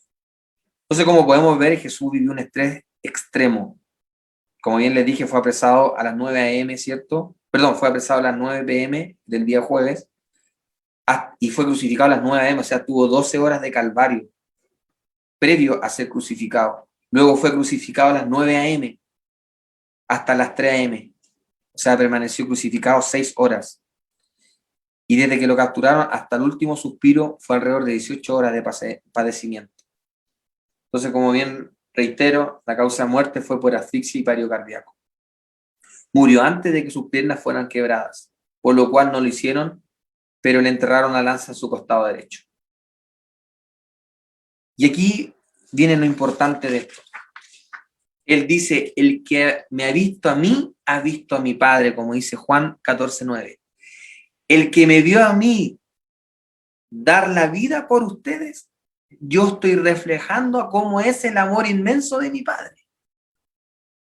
Porque yo le estoy dando algo que ustedes no merecían. Y eso se llama la gracia. Yo no merecía ser salvo. Yo no merezco ser salvo. Él dio su vida voluntariamente por mí. Y gracias a eso yo soy salvo. Pero yo como pecador no merezco ser salvo. Él se autosacrificó para que nosotros fuéramos salvos. Entonces, el que vio el sacrificio de Jesús, como lo vimos ahora, estamos viendo y a través de él está revelando a cómo es el inmenso amor que tiene Dios Padre. Eso para mí es tremendo, una revelación tremenda, a mi vida, a mi corazón. Entonces, ¿qué piensas al respecto? ¿Es un milagro que Cristo haya llegado vivo a la cruz? ¿Será un milagro? ¿O no será un milagro? Fue por amor. Por amor Él llegó vivo a la cruz. No fueron los clavos lo que lo sostuvo en la cruz. Fuiste tú que estás viendo ahora. Tú fuiste el que permitió que Él se mantuviera en esa cruz. Por su puro e inmenso amor por ti. No lo sostuvieron los clavos. Fue el inmenso amor que tiene por ti para que tú te reconcilies hoy día con Dios Padre. Por cuanto tenemos una excelente noticia. Él vive y reina, hoy y siempre. Porque no podemos hacer una autopsia. Ni siquiera en ese tiempo, si hubiese existido el procedimiento, lo hubiésemos podido hacer. Porque cuando se corrió la piedra, Él no estaba. Él está vivo. Él está vivo y está trabajando en cada uno de nuestros corazones, quienes hemos decidido el día de hoy recibirle. Él tocó la puerta y nosotros la abrimos y queremos cenar con Él, comer con Él, vivenciar con Él. Acá dejo algunas referencias para que no crean que todo esto lo inventé yo, sino que este es una larga revisión bibliográfica y oración, lectura bíblica, y entre otras cosas que uno va adquiriendo, ¿cierto?, del estudio. Así que eso, pues los dejo invitados. Si tú el día de hoy quieres recibir a Cristo en tu corazón, el día que ha demostrado cómo, ¿cierto?, Él entregó la vida por nosotros. Así que te invito, si tú quieres recibir a Cristo el día de hoy, recíbelo con gozo, porque Él te ama, Él te amó primero. Por eso nosotros lo amamos, porque Él nos amó primero. Nosotros valoramos su sacrificio, porque sin su sacrificio nosotros no podríamos haber restaurado la relación con nuestro Dios Padre.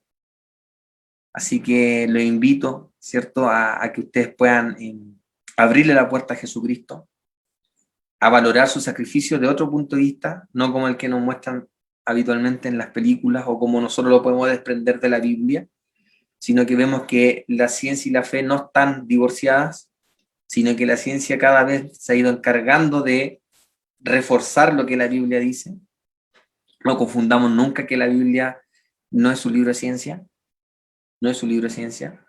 Nosotros a través del método científico tampoco podemos demostrar que Dios existe, pero sí la ciencia a lo largo de todo este tiempo ha permitido demostrar que avala la existencia de Dios por el diseño que tenemos en nuestro cuerpo, por el diseño natural que vemos en alrededor. Dios está hablando a través de ello. Así que le dejo esa invitación. Querida hermana Estefanía, no sé si usted quiere continuar aquí, por si alguien en el chat está escribiendo que quiere dar, ¿cierto?, el paso de recibir a Cristo en su corazón y caminar junto a Él. Espero le haya gustado. Sí, amén.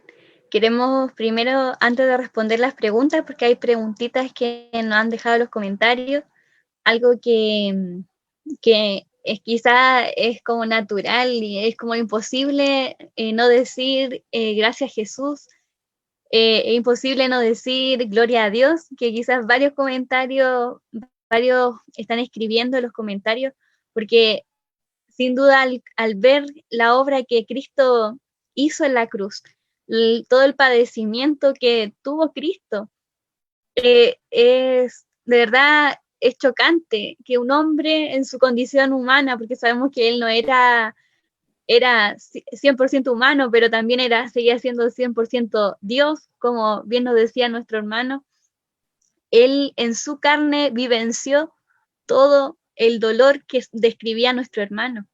Y eso, como bien ahí la diapositiva lo decía de nuestro hermano, fue por amor que él fue sostenido en aquella cruz. Y hoy día queremos primero orar por todos aquellos que en su corazón, que en su vida quieren recibir a Cristo. Si hoy día quizás tú pasaste por este video, si tú te detuviste a escuchar toda la descripción y quizás nunca había escuchado estos detalles, queremos invitarte a que tú ahí en el chat, en los comentarios, levantes tu mano, pongas, no sé, un dedito hacia arriba, de que yo quiero recibir a Jesús, yo quiero aceptar a Cristo en mi corazón, yo quiero aceptarlo como mi Salvador, porque como bien decía el hermano Pablo, hoy día todos nosotros somos pecadores, todos nosotros en nuestra vida reconocimos y creímos por la fe en la obra que hizo Cristo en la cruz. Pero ante toda esta evidencia, queremos invitarle a que si tú quizá en tu vida hoy día te encuentras quizá alejado de Jesús, si quizá en algún momento tú creíste en Cristo, pero no perseveraste en conocerlo, también queremos hacer ese llamado para poder invitar a todos aquellos que quizás dicen, pucha, yo creí en Jesús, y hoy día ante lo que nos contaba, ante lo que aquí el profe Pablo nos contaba, me sorprendía el amor de Jesús, lo que él padeció, que hoy día eso te lleve al arrepentimiento, al que nos lleve a cada uno de nosotros, porque sin duda nosotros que quizás ya somos cristianos, sin duda igual nos marca, nos sigue marcando el amor de Cristo, la profundidad del amor de Cristo. Así que vamos a orar primero, que antes de responder las preguntas. Quiero invitarle ahí a todos los que están presentes a que puedan orar, a que puedan cerrar sus ojos. Si hoy día hay algo que quizás quieran decirle a Jesús, se lo digan con toda sinceridad y que oren en su corazón. Tómense unos minutos para hablar con Jesús. Señor, queremos, Dios mío, clamar a ti en este tiempo. Sabemos que muchos jóvenes, Señor, se han sumado durante esta transmisión. Muchos, Señor, se han sorprendido, Señor, y han alabado tu nombre porque, Señor, es tremendo la obra que tú hiciste en la cruz, Señor. Dios mío, Señor, es indescriptible, Señor, cuán grande fue tu amor, Señor, por nuestras vidas, y que nosotros no lo merecemos. Ninguno de nosotros merece ese amor. Ninguno de nosotros, Señor, merecía el calvario que tú padeciste. Así es, Padre. Ninguno de nosotros, Señor, Padre, nuestra vida, Señor, no es nada, nuestra vida es polvo. Y aún así, Señor, tú en tu divinidad te humillaste, Señor, y veniste a morir a la cruz, Señor. Dios mío, en esta hora queremos, Señor, que, Dios mío, reconocerte a ti. Tú eres el Hijo de Dios, tú eres el Mesías, tú eres el Cristo, Señor, y queremos orar en forma especial por aquellos que quizá, Señor, en su vida no han tenido una relación quizás cercana contigo. Quizás aquellos que el día de hoy dicen, yo en un momento creí, pero me aparté. Dios mío, queremos orar, Señor, por aquellos que quizás su comunión contigo está rota, que quizás su vida espirituales, Dios mío, Señor, están lejos de ti. Señor, oramos en esta hora por cada uno de ellos, por cada uno de los que se sumó, Señor, a esta transmisión. Dios mío, oramos para que en este momento tu Espíritu Santo venga a convencer sus corazones, Dios mío, de pecado, venga a convencerle de aquella justicia que vino a través de tu sangre, que tu sangre preciosa fue hoy día la que nos limpia, la que nos lava de toda nuestra maldad, de todo nuestro pecado. Señor, oramos en esta hora, Señor, para que sean convencidos los corazones del juicio, Señor. Sean convencidos de que tú, Señor, eres hoy día el que vive y reina, Señor, y tú eres el que nos manda a arrepentirnos, el que nos manda, Señor, hoy día, ¿quién más nos resta ante tal muestra de amor, Señor? El volver nuestro camino a ti, Jesús, el volver nuestros ojos a tu cruz, Señor. Por eso en esta hora oramos, Señor, para que cada uno de los que está escuchando pueda en su corazón reconocerte como su Salvador, como su Señor, como el Señor de su vida, como su Dios personal. Dios mío, el único Dios verdadero. Señor, oramos, Señor, y te damos gracias, Señor, por esto. Te damos gracias, Señor, por tu sacrificio, por tu sangre derramada, Señor. Te damos gracias, tú eres el Cordero de Dios. Gracias, Jesús. Oramos en tu nombre. Amén. Que Dios le bendiga ahí a cada uno de los que hizo esta oración, el que ahí con sus palabras habló con Jesús. Sabemos que Jesús no busca palabras bonitas, él busca palabras sinceras, busca palabras que sean quebrantadas, que uno se derrame delante de Dios. Así es. Y queremos que también responder a las preguntas que nos dijimos que íbamos a responder. Igual, si usted hoy día fue tocado por el Señor, queremos invitarle a que nos deje ahí, nos diga en los comentarios, yo quiero seguir conociendo de Jesús, yo quiero afirmar mi relación con Jesús, yo estoy apartado y quiero volver a los caminos de Jesús. Si usted reconoce eso, déjeme decirle que Dios le perdona. Si usted se arrepiente, Dios nos perdona de inmediato. Pero lo importante es que hoy día usted lo confiese, también lo confiese con su... Acá quizás no lo vamos a confesar con nuestra boca porque estamos muy lejos, pero ahí en los comentarios, escríbanlo en los comentarios y nosotros, hay varios hermanos que están atentos ahí a los comentarios. Aquí hay un hermano que dice, bueno, siendo rey de reyes, se hizo siervo. Muy, muy cierto, a través de Facebook me escribía. También hay otro hermano, hay otro joven, nos dice Rodolfo Villalobos, ¿qué sería la alta construcción? ¿Qué trabajo actual sería a la que se dedicaba Jesús? Principalmente sería la construcción de, en ese tiempo no existían, por ejemplo, edificios tan avanzados como los que vemos hoy en día, en la cultura judía principalmente, porque igual entendemos que hay culturas más antiguas y que hacían, ¿cierto?, otro tipo de construcciones que eran muy avanzadas para la época, pero principalmente se refiere a construcciones no solo de trabajar la madera, como construir mesa o silla o cosas de ese tipo, que comúnmente lo hacen ver, sino que principalmente era una construcción de una casa propiamente tal, pero de acuerdo a esa época.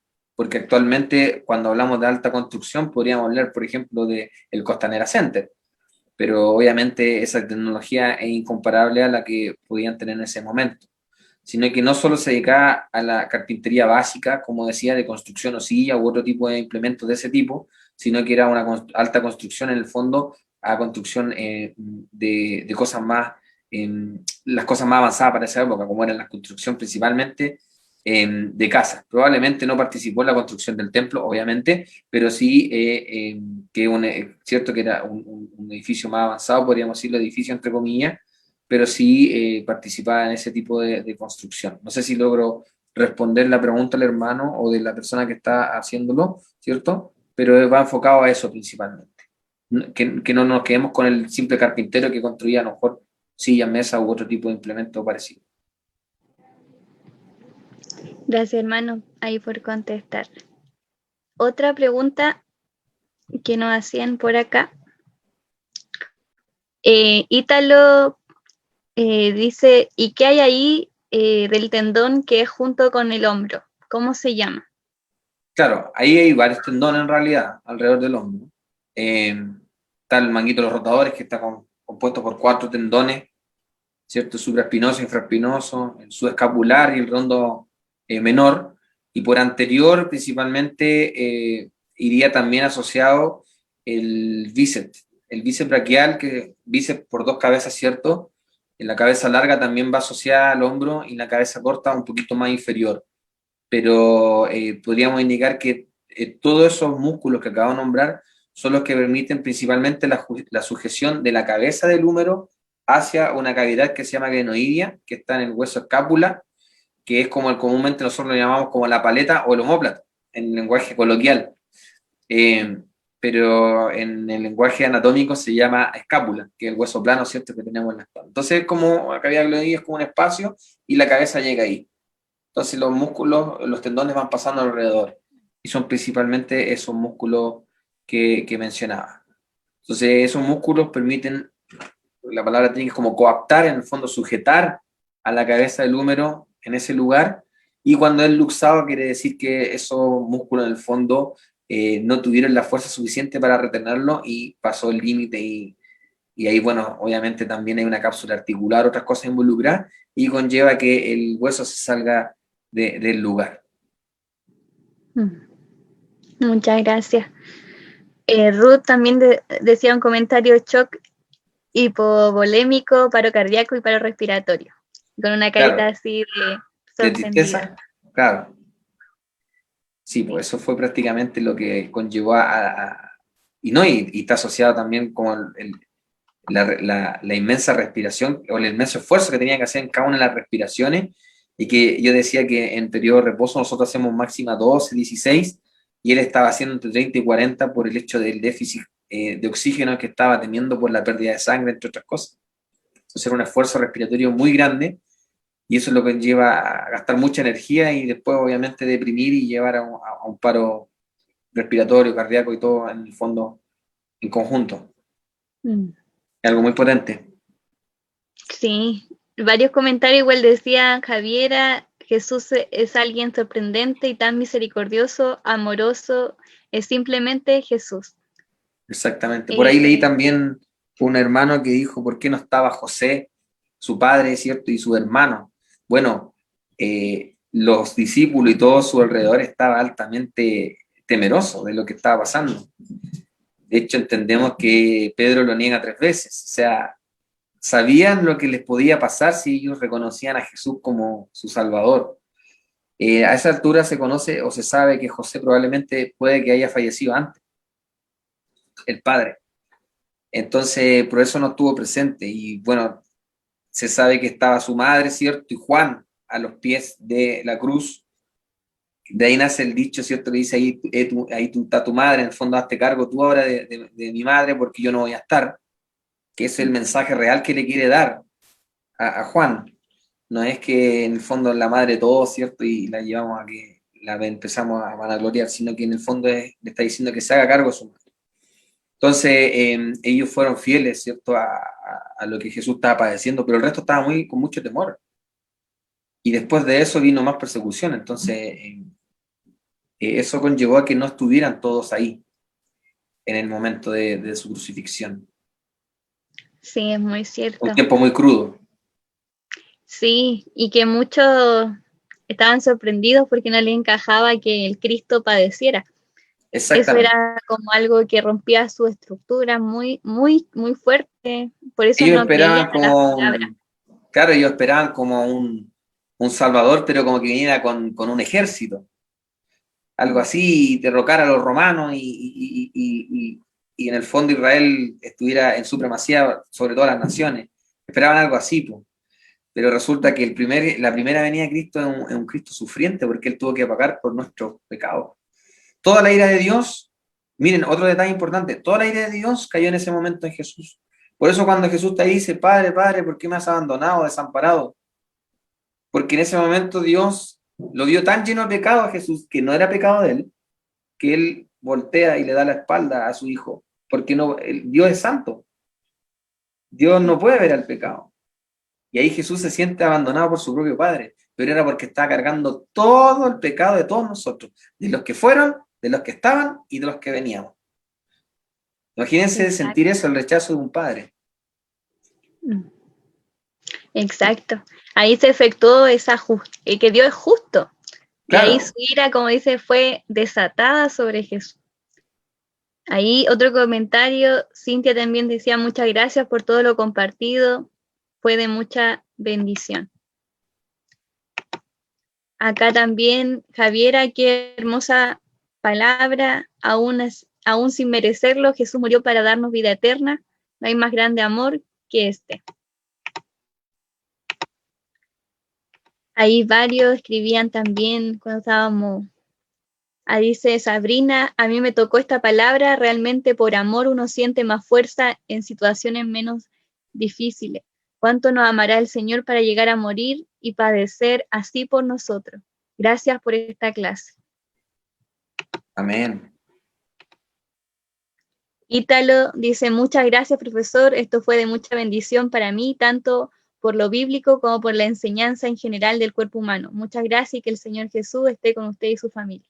Muchas gracias, hermano Ítalo, igual que la hermana que habló, que escribió antes, Sabrina. Bueno, y todos los que están conectados. Muchas gracias. Ahí, bueno, varios nos dejaron su comentario y ya para ir cerrando,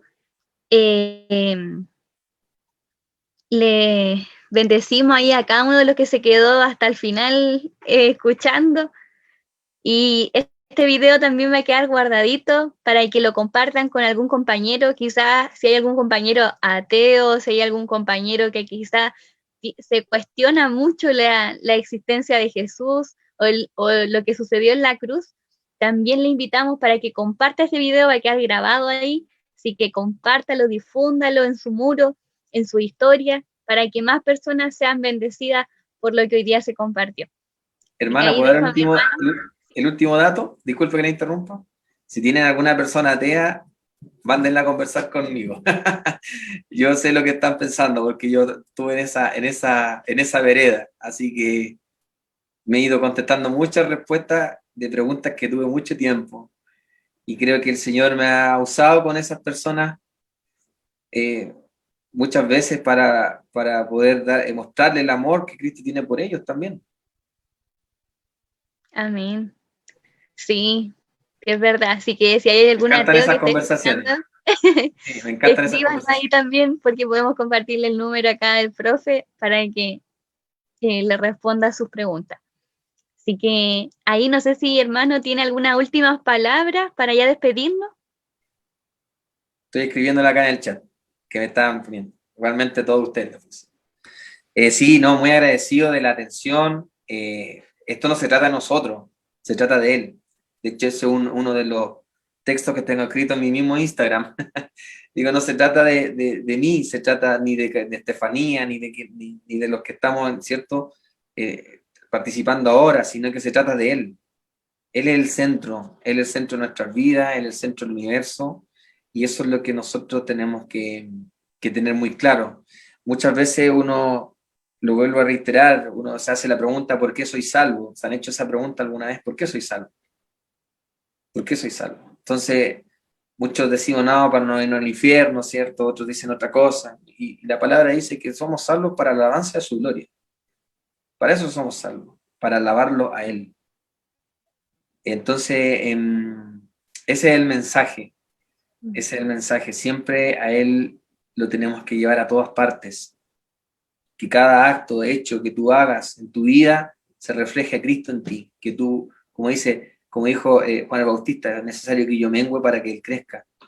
Tenemos que menguar día a día, todos los días menos de mí y más de él, para que él sea reflejado en nuestras vidas.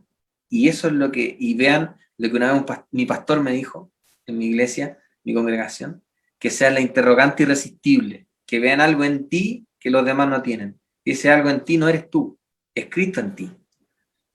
Así que ese es el mensaje que les dejo. Los quiero mucho. Yo sé que a lo mejor algunos no los conozco y suena como cliché decir los quiero mucho, pero los amo en el Señor y agradezco que hayan estado conectados hasta esta hora y hayan compartido de esto, que le haya sido de mucha bendición y, y sean muy bendecidos con esta palabra. Así que saludo a su familia, cuídenlas mucho, estén clamando por nuestra nación en el aspecto valórico también, no solo en el aspecto físico, ¿cierto?, de lo que nos está atacando como virus, y clamen también por el planeta en general, por sus líderes, sus pastores, por quienes le están dando una cubierta ahí, ¿cierto? Estén clamando, porque el que clama encuentra respuesta en Dios. Así que eso, que tengan buenas noches. Muchas gracias, hermano, por toda su disposición, por su tiempo y por todo lo que Dios también le ha dado para poder bendecir a otros. El último comentario decía, me gustaría escuchar alguna vez el testimonio del hermano, porque justamente tengo un amigo ateo. Creo que lo di alguna vez acá, el testimonio, lo di con ustedes, así que ahí a ver Sí, si, a ver. ahí Bueno, que me salieron, si te busque, gusta. como dicen por ahí, síganme en Instagram, no, el hermano ahí, y si quiere conversamos en privado, no hay ningún problema. Yo comenté más arriba, me buscan como Nova Anatomista, y si tienen alguna duda o eso, me agregan ahí, me ponen un seguir, yo lo sigo de vuelta y podemos a lo mejor conversar y pedirme el WhatsApp, etcétera, y podemos llegar a si tienen alguna duda de cómo fue mi proceso para ayudar a otros, si esa es la idea, que este testimonio, cada uno de nuestros testimonios tienen que ser para que otros lleguen. Así que eso, lo dejo también ahí. Ahí también pueden revisar las primeras una de las publicaciones primeras de este Instagram de Águilas-Santiago, porque ahí está el testimonio de nuestro hermano Pablo. Estuvimos en otra entrevista primera Claro. hace ya varios meses ya. Así que muchas gracias y a todos los que están escribiendo, varios están despidiéndose y bendiciendo la vida del profesor. Amén, gracias. Gracias Jugar para a ustedes. cada uno ahí de los que están atentos. Así que muchos cariños y también les esperamos en todos los días sábados a las 22 horas. Estamos en esta vía para compartiendo palabra de Dios y hablando distintos temas que a veces están ahí latentes. Así que buenas noches, que Dios les bendiga. Buenas noches, Estefanía, buenas noches a todos. Muchas gracias.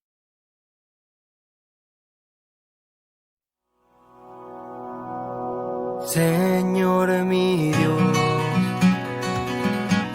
al contemplar los cielos, el firmamento y las estrellas,